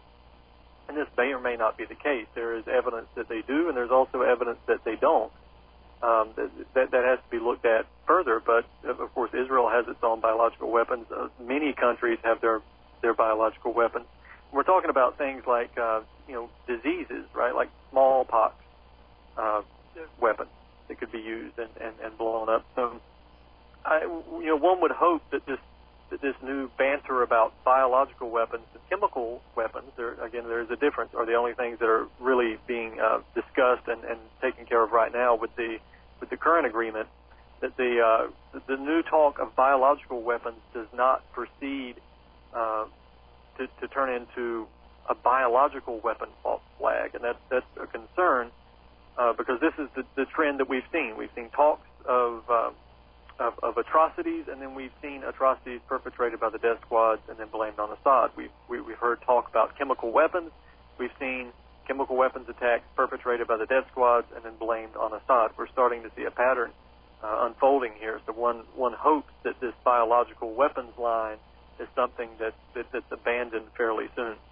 Well, what would mitigate against that is the fact that the population of the United States and pretty much the entire world recognized that the claim in August that Assad had been behind that particular attack did not make any logical sense. Now, a piece of advice we're always giving to our readers and listeners, when you are being told something by the government, by the corporate media, is to look for what should be there and is not, as a way of revealing that you're being fed a fairy tale. And what should have been in that story and was not was a motive for Assad to do something that incredibly stupid. Because the story coming out of John Kerry and Barack Obama was that Assad carried out a chemical weapon attack against women and children of his own Alawite supporters virtually in front of the UN chemical weapons inspectors on the day they arrived. And it certainly serves no military objective, and it certainly did not help him politically, and that was why it just simply did not make any sense at all. And if you go back earlier in the year, one of the earlier chemical attacks where the United Nations inspectors had been allowed to determine who was at fault, they had come back and said, yes, it was the hired mercenaries posing as rebels that had been behind the attack, and a lot of people were scratching their head because this time when the inspectors went in August, they were specifically ordered only to confirm the presence of chemical weapons, and they were told specifically, do not try and assign responsibility or culpability. That will be decided politically, which, again, the story didn't fly. So, again, the same thing is going to work for biological weapons, especially if it's a biological weapon with a high secondary communicability. Why would Assad do something that stupid and reckless? It gains him nothing militarily. It gains him nothing politically. It opens the door to the U.S. intervention that they clearly are still trying to find some reason to go in. So hopefully the people who are considering a biological false flag are going to realize they're dealing with a world population that is very skeptical of all of these claims of atrocities, that are looking for reasons not to trust the official story and finding them, and maybe we'll get them to call it off. Yeah, and hopefully, and as you point out, you know, this whole situation around Ghouta, which this is the recent, the last chemical weapons attack right on August 21st, this has been thoroughly debunked, right? John Kerry comes out and says that we have plenty of evidence that Assad did this. Actually, his first statement was that we don't know if chemical weapons have been used, but if they have been used, we know Assad did it. Now, you know, what kind of logic is that? But, well, their rationale was saying that, you know, we know that the rebels don't have those chemical weapons, but that was immediately debunked because Turkey actually arrested some of the rebels in possession of sarin on their side of the border, and they're prosecuting them. So, and again, earlier in the year, the United Nations said, yes, these hired mercenaries have these weapons, they are using them. And so Kerry was just flat out lying to the American people. And I think one of the downfall of the current administration is they are still living in the 1950s and 1960s at the height of the Cold War, where they can just say whatever nonsense they think they need to say to get their agenda, and they'll be believed by the American people. But those days are gone, and they're gone forever, and they're not going to be coming back. Right. I mean, we also have, too, let's not forget that we have video evidence of the death squads using chemical weapons, right? We have the videos where they are testing sarin gas on rabbits and threatening to use them against women and children. We also have the report by Dave Gavilac of Mint Press, this is not a fly-by-night news organization, by the way. He actually wrote for Associated Press that he discovered that these death squad members admitted to using chemical weapons in Ghouta, and they actually claimed that they got the weapons from Bandar bin Sultan. Of course, we know him as Bandar Bush because of his close connections to the Bush administration. And we have clear admissions of this. In fact, to go even further, there was a report put together by Mother Agnes Miriam of the Cross. She's from Latakia over there in Syria. And she, for some time, has been speaking out about the fact that the mainstream media ignored a massacre that took place in Latakia by the death squads. They came in and killed lots and lots of people, men, women, and children. But they also they came in on August the 4th, and they overran 11 Alawite villages, and they abducted over 150 women and children. This was Jabhat al-Nusra, which was responsible for this. Now, it was thought that they were going to attempt to use them for ransom, and shortly before the Ghouta attack, there was also another abduction that took place in a village called Rabia, where people were abducted and women and children were marched out like cattle through the street. Well, these people disappeared, and nobody heard anything from them for a long time until recently, until the Ghouta chemical attacks. When the YouTube videos were put out on the Internet, the victims' family recognized the Ghouta victims as their family members from Latakia. So in other words, what happened was that these people were abducted from Latakia. They were abducted from Rabia, and they were taken to Ghouta and killed and used as stage props for videos to be put out and propagandized and claimed that Assad did it. Of course, this was the death squad that did all this. And okay, we have to take a break for commercials. Just hold that thought. I want to come back to that exact point after these words from our sponsors. We'll be right back. Hi, America. Welcome back to the show. We're talking with Brandon Turbeville from over at Activist Post. We're currently talking about Syria. We are talking about the revelation that the so-called victims of the gas attack in the YouTube video appear to have been Alawite women and children who were actually kidnapped by the rebels sometime before. And before I let Brandon continue where he was going, I wanted to remind everybody that while the initial report from the UN inspectors in August said they had detected sarin, when the final report came out, what they actually said is they did not detect sarin at the site of the alleged chemical attack. They only detected it in a couple of victims that were provided to them by the rebels. So the whole thing just seems incredibly set up. So, Brandon, take it away. Yeah, but there were some other issues about the Ghouta attack here related to the Latakia situation that you just mentioned that we were talking about before the break. Also, there were some photographs that were faked as well. We had pictures of dead of victims in Ghouta, right? They were laying out in these mosques and so forth. Those pictures were paraded around as victims of the chemical weapons attack, but they actually were not even in Syria, right? These photos were taken from Egypt, from Cairo, during the Muslim Brotherhood riots, which were taking place shortly before. So this is the same situation that we've had over and over and over, where photographs, where video evidence is just totally faked and put out as a propaganda narrative. Remember the Hula massacre, which was perpetrated by the death squads and blamed on Assad. That soon came to light. They actually used fake photographs then. The famous photograph where the child is jumping over the dead bodies wrapped in burial shrouds, which was actually a photograph that was taken in Iraq some years back, like 2003. This is nothing new.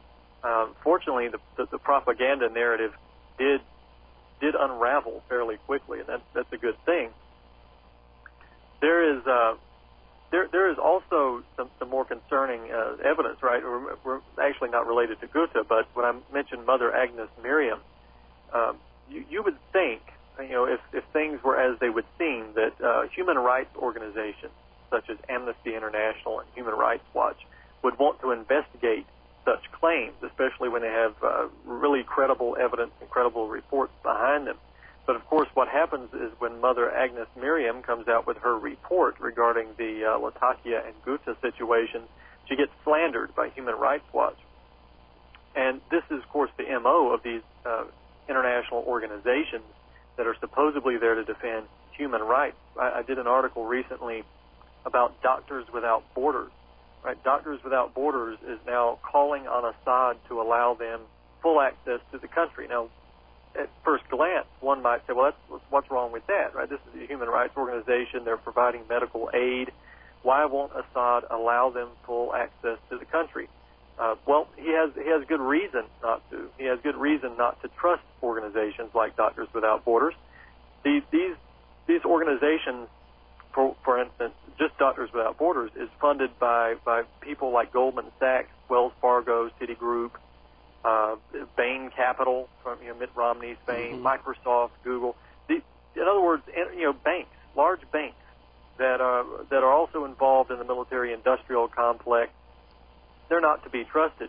We have situations here where Doctors Without Borders has let it slip that they are operating inside Syria, but they're operating in rebel-held areas of Syria. And now, before anybody starts to think that's only because Assad won't allow them full access to the country, the fact is these medical tents and these medical facilities that they're operating are geared only to deal with combatant injuries. In other words, they're geared to provide medical care for fighters, not civilians. And that was admitted in an interview that was done with a Mr. Cornish, who is in charge with Doctors Without Borders. In fact, he's the executive director of the organization. He mentioned that in an interview with NPR, where he openly admitted it's very difficult for civilians to even find care because it's primary care for fighters, for the death squads. So we have Doctors Without Borders providing medical aid for the death squads, not for the Syrian people. Well, yeah, I want to step back to the attack in Ghouta in August, and another very obvious sign of fraud, of course, is we were seeing photographs of people who were being treated and cared for because they'd been injured in the chemical attack. We were being told sarin, sarin, sarin, sarin. And the problem with that is that if somebody is exposed to sarin gas, they themselves become contaminated and present a threat to caregivers. So, again, looking for what should be there and isn't in these photographs, we did not see the caregivers wearing any kind of protective suits. They were wearing rubber gloves and maybe some breathing masks, but the reality is touching people who've been subjected to sarin gas would have contaminated the care workers with sarin as well. And so there should have been biosafety suits of some kind on those people, and there weren't, and yet none of the caregivers were succumbing to sarin poisoning. It was another way that we knew this was all being faked and it was all being staged. Yeah, and then we even have situations where videos are either going up too early or at least going up at a time where it would almost be impossible to get a video recorded and uploaded to YouTube in that time period. The only evidence that has actually been provided, right, that we can actually hear about and see, from what I can tell, is that Skull and Bones Kerry stated that there was an intercept of a conversation between the head of the Syrian Chemical Weapons Unit in Ghouta with higher-up commanders, where they were demanding, in this conversation, they were demanding to know what had happened in Ghouta. Right? This is the information. Now, first of all, it was intercepted by the Israeli Defense Forces. That's not exactly a credible organization whenever you're talking about presenting evidence. Mm-hmm. But the fact that they're demanding answers as to what happened in Ghouta, right? Let's assume that this conversation is real. What does that prove? Well, to me, it proves that the commander didn't know what was happening in Ghouta, right? That he wasn't in charge of it, because he's asking the question, what is happening on the ground? So if he ordered it, he would have known. Not only that, the immediate response was, oh, it was a rogue military officer. Well, okay, so what? It was a rogue military officer. That doesn't mean that Assad ordered it. That if it's a rogue military officer, it means he's taken a vastly different approach than Syrian military procedures. So the whole narrative does not add up at all. I would add one more thing to that, because I would presume that Assad, because he knows of the terrible political price he will pay for the use of any chemical weapons, is going to have those things locked up pretty good. They're probably taking as careful control regarding access to their chemical weapons as the United States does. And so I would argue that a Syrian officer going rogue is not just going to be able to walk into a warehouse and grab these kind of weapons anyway, and that's another reason to basically doubt the entire story completely. As you say, this came out of Israel, and that we should never take anything Israel says at face value because of their long history of fraud and false flag and deception. Yeah, that's well known throughout the intelligence community too, is that you don't trust Israeli intelligence when there's a political motive behind it. You also had just the very claim of the amounts of deaths that were coming out of Ghouta, right? They went from a few hundred to up to 1,300 at one point. I even saw claims of 1,500. First of all, these claims are coming from what they say activists say these people are dead. And whenever you hear activists say, you'll know that means death squads say, because the death squads are the so-called activists. Okay, we got to take another break for commercials. When we come back, let's move on to the situation in Egypt, okay? We'll be back after these words from our sponsors. Hi, America. Welcome back to the show. We're talking with Brandon Turbeville from Activist Post. We're moving on to the subject of Egypt, and, of course, we all remember this amazing Egyptian revolution that kicked out Mubarak, who had a reputation for serving Israeli and American interests, of favoring corporate profitability over the rights of the Egyptian people, and we saw this heroic campaign by the Egyptian people to change the government. We know that Morsi was voted into office, and they were trying so hard to keep him out. Remember, they went through like a week where the Election Commission kept saying, we can't announce yet, we can't announce yet, we can't announce yet. And finally they realized that if they threw the election to the U.S. and Israeli-backed candidate, the Mubarak Light, that they were going to have another riot on their hands. So Morsi got in. He showed his true colors. He stood up to the U.S. and to Israel. He was beginning to attract a great deal of focus across that entire region of the world as being a leader who could unite much of the Mideast politically. And, of course, that is always a threat to U.S. and Israeli power in the region. So we've had this more recent situation which, from where I sit, and maybe you don't agree with me, Brandon, but it looks to me like it was just a counter-revolution, an overthrow from outside, and the situation in Egypt is now deteriorating. What is your view of what's going on?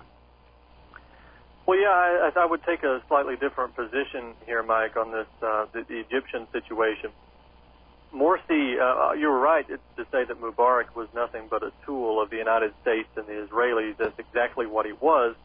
I would also point out that after the United States has cut off funding to Egypt now, that they didn't mind sending billions of dollars over to Egypt for many years as Mubarak was in control, or as Morsi was in control. Right? The Arab Spring situation, the overthrow of Mubarak, of course, that had very legitimate claims and concerns. And Mubarak should have been removed, of course, but that was a revolution that was largely guided from outside by organizations like National Endowment for Democracy, because Mubarak was starting to buck U.S. control. And this generally was in terms of military strategy, right? They tried to get him to commit Egyptian military soldiers to several different confrontations, and he refused. So there you go. That's the reason Mubarak has to go. Morsi, on the other hand, was very open to doing this. Now, Morsi did win the popular vote. I don't think there's much doubt about that. I mean, I hear that there is some rumors that there were chicanery going on with the election results. I don't know. As far as I can tell, he did probably win the majority vote there in Egypt, but he did so on an anti-IMF program, right? Remember, Mubarak had capitulated to the IMF. He was preparing to capitulate to the IMF again. Morsi ran on an anti-IMF, anti-imperialist platform. Now, once he got in, all of that changed, right? He immediately became the tool of the West. Remember, Morsi is part of the Muslim Brotherhood, and the Muslim Brotherhood is directed and controlled by the West, particularly the British and the United States. It was created back in the 1920s by the British and the West for the same purpose that it's being used now. Morsi, as soon as he got in, he immediately began to capitulate to the IMF austerity demands. Right? He removed subsidies from oil and food. This drove up the prices of these staples very high, and that's obviously food, but oil is a serious concern in Egypt as well, cooking oil, heating oil, and so forth. He was preparing to impose a value-added tax, right? Made this 3 times as bad after removing the subsidies. The Constitution was absolutely ripped to shreds. I mean, he would have done, this was on the level of more so than even George Bush's centralization of power, right? He continually, every week, gave himself more and more power. So when I hear mainstream outlets attack Sisi, the current military leader of Egypt, as ignoring the Constitution, this is the Constitution means nothing after Morsi was finished with it. And even more so, Morsi was willing to commit the Egyptian military to war, not just with Ethiopia, because that was on the table as well, to go to war with Ethiopia, but he was also willing to commit the Egyptian military to Syria. I remember that. Yeah, so this is the Morsi government, right? This is the American toady, if I've ever seen one. This guy. Now we have the biggest protest as a result of this in Egypt. In history, as far as I can tell, and Morsi was overthrown by the Egyptian military, right? So we have Sisi in control now. So what does Sisi do? He puts out the communique that the IMF capitulation is going to stop. Okay. No war with Ethiopia, no war with Syria, right? And this is not something that the United States or Israel wants to hear, because we're seeing the return of something sort of Arab nationalism, sort of, I guess some people would call it Nasserism, okay. This sort of nationalist fervor here. So that's why we're seeing the United States promptly cutting off military aid to Egypt, when they had never done that before with Mubarak, with all of his crimes, and they had not done that with Morsi, with his fundamentalist bent, but they decided to do that with Sisi. This is, it should be pointed out that the reason the United States gave Egypt the billions of dollars in governmental aid and military aid, direct military aid, was the 1979 peace agreement between Egypt and Israel, and part of the stipulations of that agreement was that the United States has to pay Egypt billions of dollars every year. That's a real commitment to peace, isn't it? That the United States, who wasn't even involved, has to pay billions of dollars a year to keep peace between Egypt and Israel. But nevertheless, that's what that agreement was about. And of course, the United States has halted that. But notice also that while they've halted much of the aid, some of it's going to be diverted. It's not going to be diverted to humanitarian programs. It's being diverted to non-governmental organizations. This has already been stated, right? And the question is, who are these non-governmental organizations that are going to receive the money? Is it going to be the National Endowment for Democracy, or is it going to be the National Democratic Institute, the International Republican Institute? These are organizations that are well known all across the world for creating color revolutions. Now, that's what we've been seeing with the Muslim Brotherhood currently in Egypt, is a color revolution, an attempt to use a radicalized minority to overthrow the will of the majority of the Egyptian people. This is a situation very similar to what's happening in Syria, although it hasn't gone nearly as violent or nearly as far as what we saw in Syria. Well, it's a very good analysis. I had noticed that Morsi, when he came in, did over time mutate to being more agreeable, and I think one of the reasons, I think the fact that he was going to commit soldiers to Syria was a large part of the military deciding that, no, we don't want to send our people over to Syria, and that provoked that.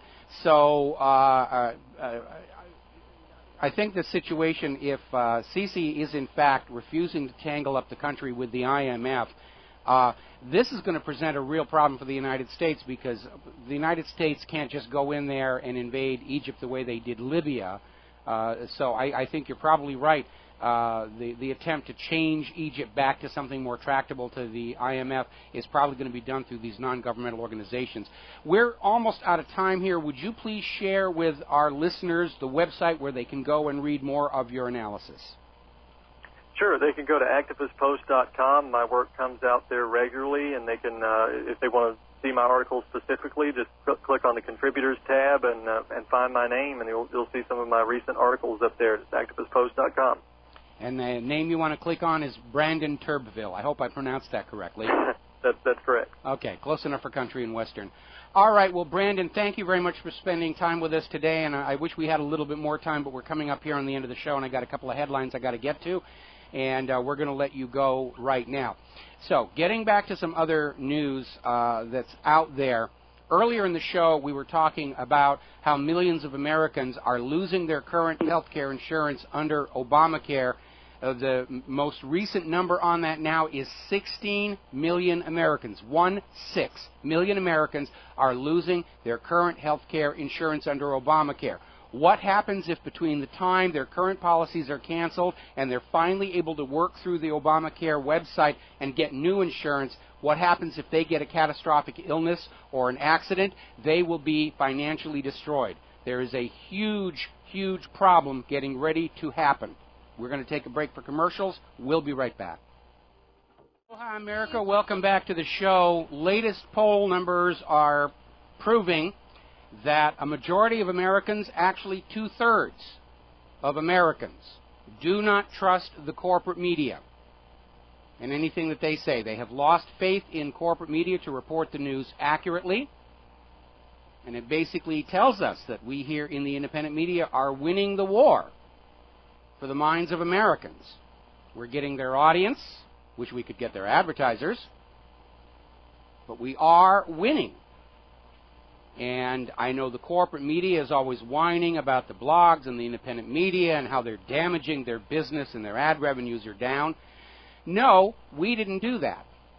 The corporate media did it to themselves by standing up hand in glove with the U.S. government and just feeding us a steady diet of lies and propaganda for decades after decade after decade after decade. And it's caught up with them.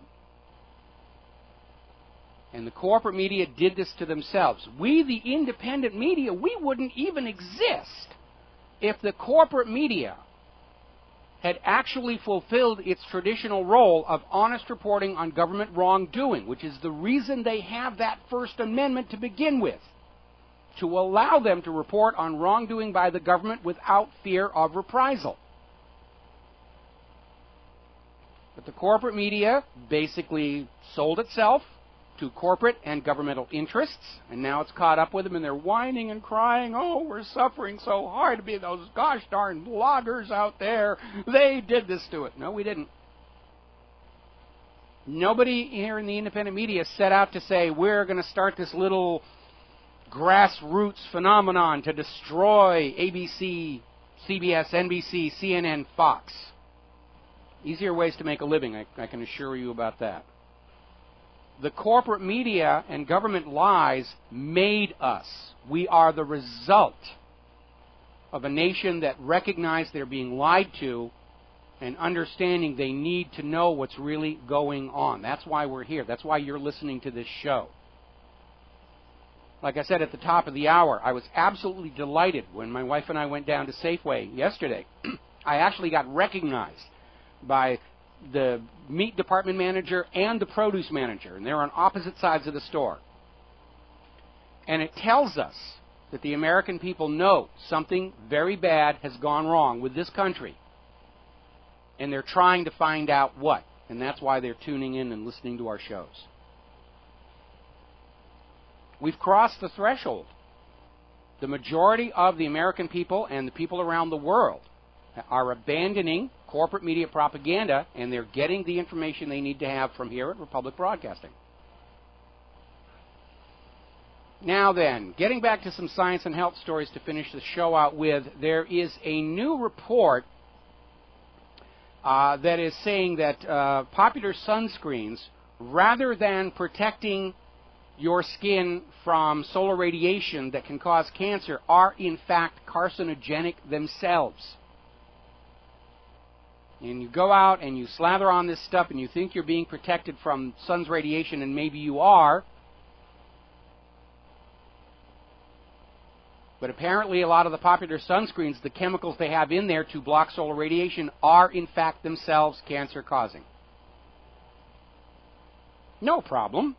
We've got for-profit cancer hospitals ready to take care of you and sell you more medication and more stuff.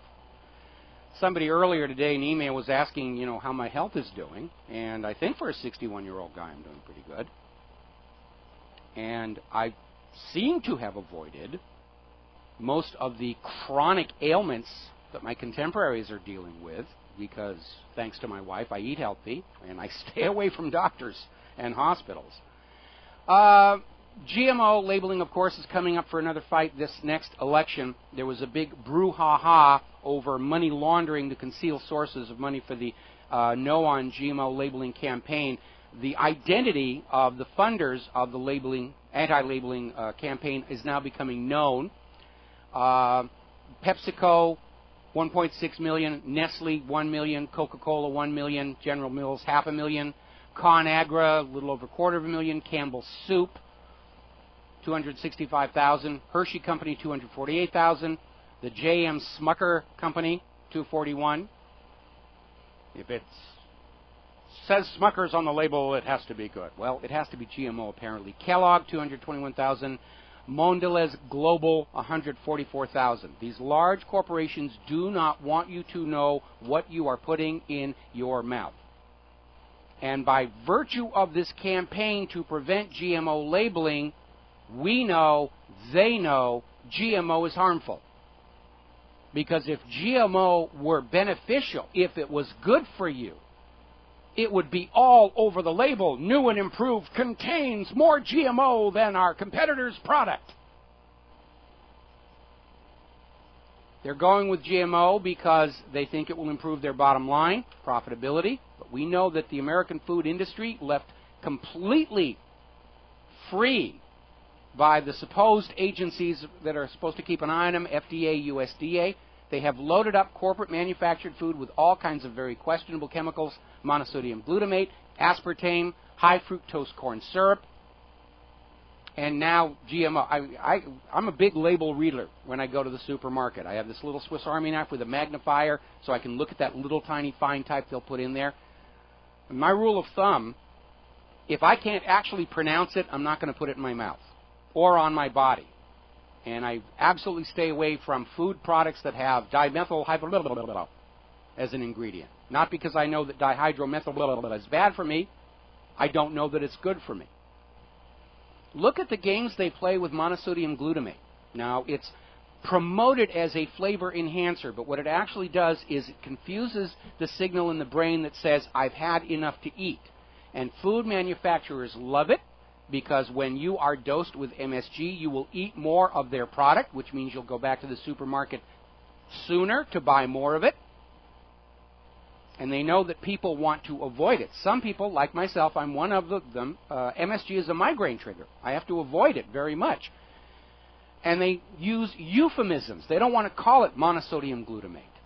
It's yeast extract, hydrolyzed something protein. In some cases, they've actually just said natural flavor enhancer. They don't want you to know it's in there. And it's amazing, on a planet suffering massive famine and in a nation suffering a massive obesity problem, food manufacturers are putting a chemical into the food that actually makes you want to eat more, because it makes them more profitable, keeps the stockholders happy, keeps the 1% happy. We're still seeing more and more problems coming out of Fukushima.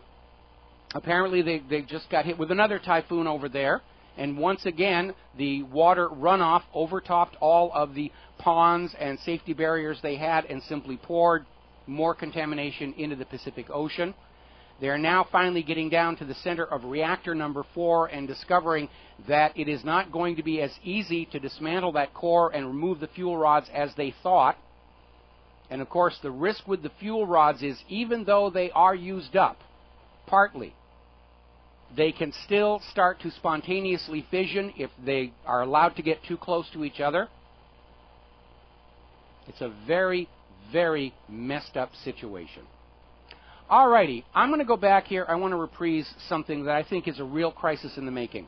And it has to do with all these millions of Americans who are going to lose, already have lost, their health insurance. It's been canceled by their health insurance companies because it's not Obamacare compliant. We just heard right now, it's estimated 16 million Americans are having their current health insurance canceled. And it may take weeks or months for them to get new health insurance through healthcare.gov.